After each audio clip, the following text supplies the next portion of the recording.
Malam ini merupakan hari yang bersejarah bagi Monica. Semilir angin malam begitu terasa menembus kulit putihnya. Suasana yang awalnya sepi perlahan mulai ramai akan kedatangan tamu yang telah diundangnya. Tapi rasa bahagia itu hanya tertera di wajahnya saja. Tidak untuk hatinya saat ini. Hatinya terasa sepi dan menanti kedatangan keluarga yang tidak kunjung datang di acara pernikahannya. Kedua bola matanya berbinar saat menatap arah pintu masuk yang terhias begitu indah dengan berbagai aneka bunga. Dia tidak habis pikir jika pernikahannya kali ini tidak membuat keluarganya menyukainya. Beda dengan saat pernikahannya dengan Farel, ayah Olivia. Padahal menurut Monica, Darwin bisa menyayangi dirinya melebihi cinta Farel kepadanya. Ya Tuhan, apa Satria juga tidak mau ke sini? Gumam Monica menitikkan air mata. Darwin menghampiri Monica yang duduk di depan meja penghulu. Kamu sangat cantik, puji Darwin mengagetkan Monica. Tanpa sepengetahuan Darwin, Monica mengusap air matanya yang terjatuh dan mencoba untuk tersenyum di depan Darwin.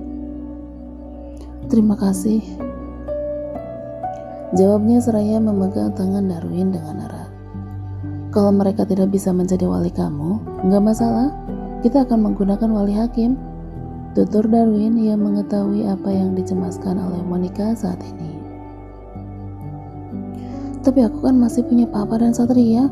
Kalau aku menikah dengan menggunakan wali hakim, apa kata orang-orang nanti? Kata Monica lirih. Terus bagaimana? Mereka tidak ada yang setuju dengan pernikahan kita. Apa mungkin mereka mau datang meskipun kamu sudah bersujud di depan mereka? Tanya Darwin yang mulai emosi. Darwin, ucap Monica. Terserah kamu, aku juga tidak bisa memaksa lagi. Pikirkan baik-baik sebelum penghulunya datang, ujar Darwin kecewa. Dengan penuh harap Monica selalu menatap ke arah pintu masuk. Kita tunggu sebentar lagi, ucap Monica melingkarkan tangannya ke tangan Darwin. Darwin hanya diam dan tidak merespon perkataan dirinya. Aku harus gimana? Sebenarnya aku tidak enak dengan keluarga Darwin. Mereka sangat menginginkan pernikahan ini. Gumamnya seraya melirik keluarga Darwin yang terlihat begitu bahagia. Sesaat kedua mata indah Rahel terbelalak saat melihat sahabat Darwin juga ada di sana. Mereka juga datang ke sini, gumam batinnya seraya membalas senyuman mereka. Satria mengernyit melihat pemandangan yang seharusnya tidak ia lihat di depan mata kepalanya sendiri.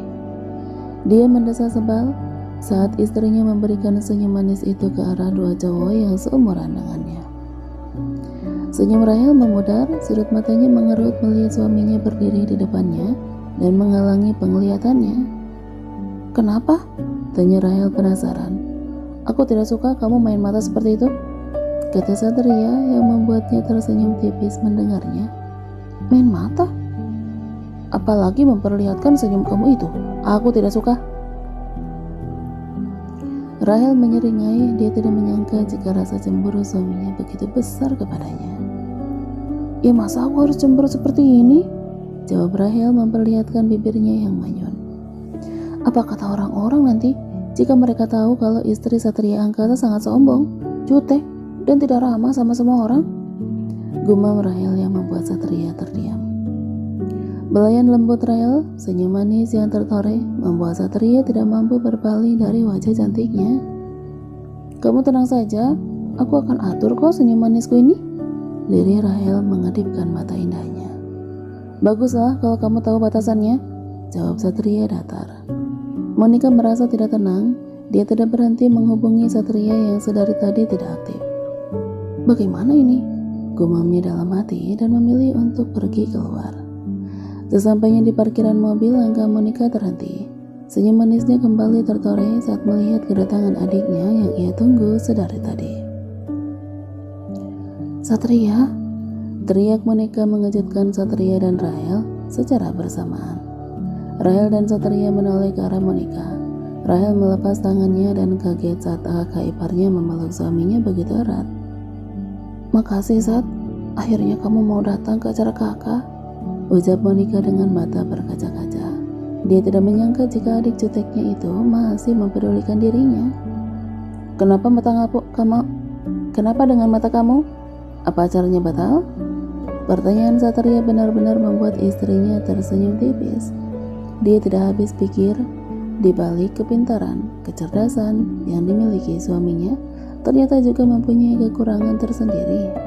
Ya, Satria tidak pernah peka dengan keadaan di sekitarnya. Tepukan keras mengarah ke bahu Satria. "Kamu ini benar-benar tidak peka banget jadi orang. Mata kakak begini karena kakak terharu akan kedatangan kamu. Bisa-bisanya kamu bilang pernikahannya batal," kata Monica mulai mengembangkan senyumnya, seraya melirik Rahel yang tersenyum tipis melihatnya. "Rahel, kamu yang sabar ya. Itulah kekurangan suami kamu, apalagi orangnya sama sekali gak peka," tutur Monica lirih. "Iya," jawab Rahel lirih. Satria menderi. Sudut matanya mengerut saat dua wanita yang dicintainya berbisik membicarakan dirinya. "Ya sudah, kamu cepetan masuk ke dalam ya. Kakak kebelet," ujar Monica pergi. "Kita masuk." Dengan penuh perhatian, Satria menarik tangan Rahel dan menggenggamnya dengan erat. Langkah kakinya terhenti saat melihat keponakan kesayangannya memanggil dirinya. "Om Satya," teriak suara Olivia yang begitu menggemaskan. Gaun putih lucu disertai bandu di kepalanya membuat bocah 3 tahun itu tambah imut. Darwin terkejut saat tangan kecil Olivia terlepas dari genggamannya dan memilih lari dalam pelukan Satria. Sesaat tatapan matanya tertuju pada Rahel yang begitu anggun memakai gaun berwarna merah marun. "Seharusnya kamu yang menjadi wanita aku, Sel, bukan Monica," gumam batin Darwin menatap wanita yang masih ia cintai saat ini. "Jadi Rahel menikah dengan adik calon istri kamu?" tanya Alex sahabat Darwin dengan tiba-tiba. "Iya," jawab Darwin lirih.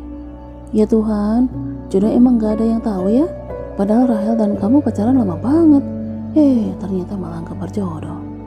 Aku yakin aku bisa mendapatkannya kembali," tutur Darwin yang mengejutkan sahabatnya. Satria menggendong tubuh gendut keponakannya itu. "Tante cantik?" tanya Olivia terkejut saat melihat Rahel juga datang ke rumahnya. "Hai," jawab Rahel. Bola mata indah Olivia melirik Satria dan Rahel secara bergantian.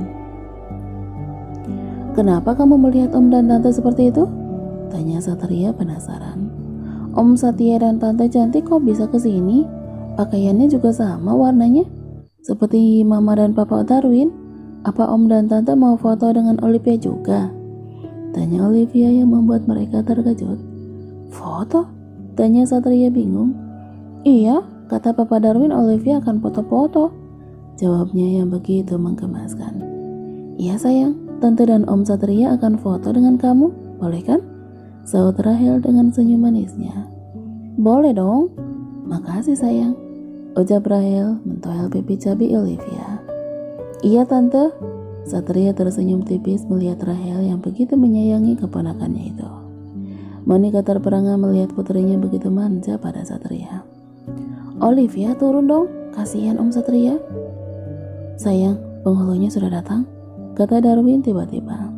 Satria mendesah sebal melihat Darwin yang bersikap sok romantis di depannya. "Ya sudah, kita masuk ke dalam," ajak Monica, menggandeng tangan Darwin begitu mesra. Acara ijab kabul pun berjalan dengan baik. Satria benar-benar tidak menyangka dia mau menjadi mali nikah untuk kakaknya. Dalam hati kecilnya, dia masih terasa berat jika kakaknya menikah dengan Darwin. Darwin memang selalu ada buat Monica dan Olivia. Dia juga selalu melindungi mereka. Tapi kenapa hatiku seakan tidak rela jika mereka berdua menikah? Gumam batin Satria menatap Darwin begitu tajam. Raut wajah yang biasanya sangat patuh kepadanya mendadak begitu sinis memandangnya. "Kenapa dia menatapku seperti itu?" kata batin Satria mengernyit seraya menopangkan kedua tangan di dada.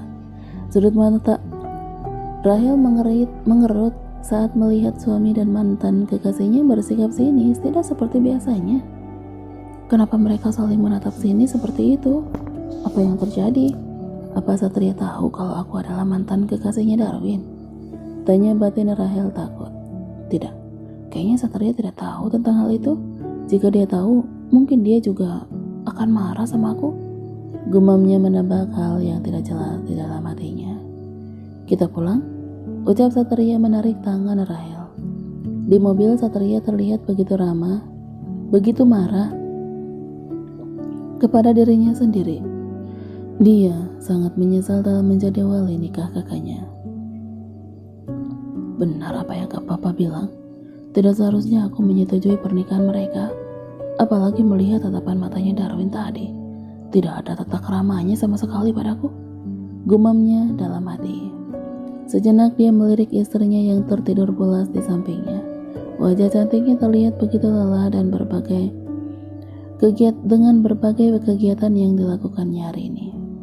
Apa aku batalkan saja acara besok? Tanya Satria.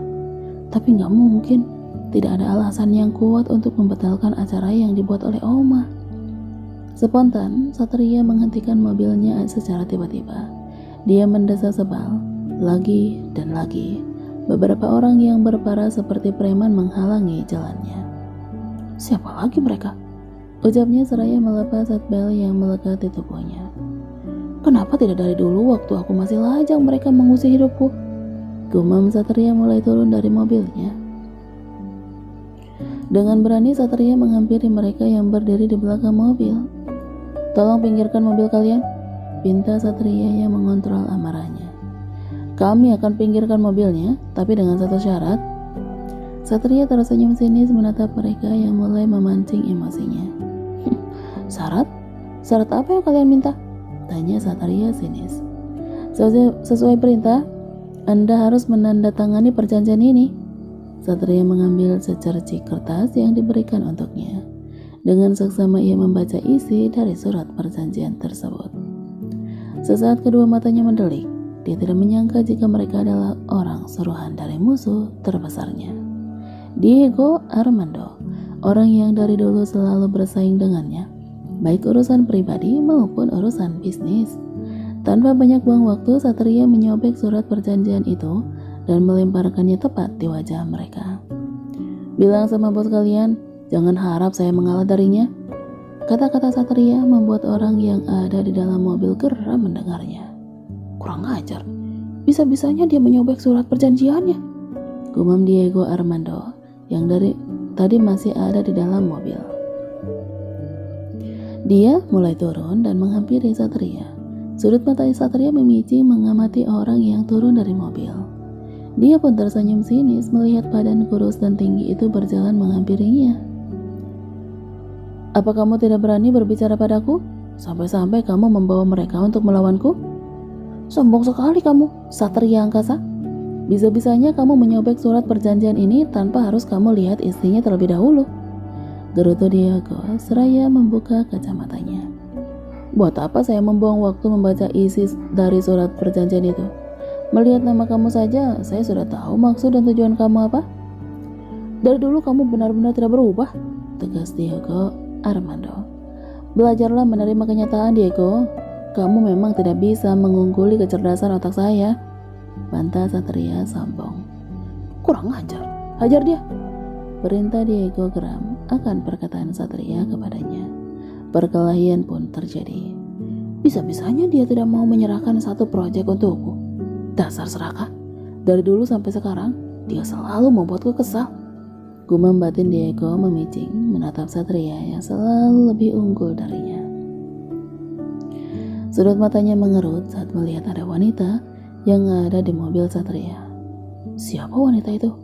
Gumamnya memijing penasaran. Buk. Diego terkejut ketika anak buahnya terlempar di depannya. Lain kali, kalau ingin melawanku, bawa anak buah yang berotot, kata Satria dengan napas yang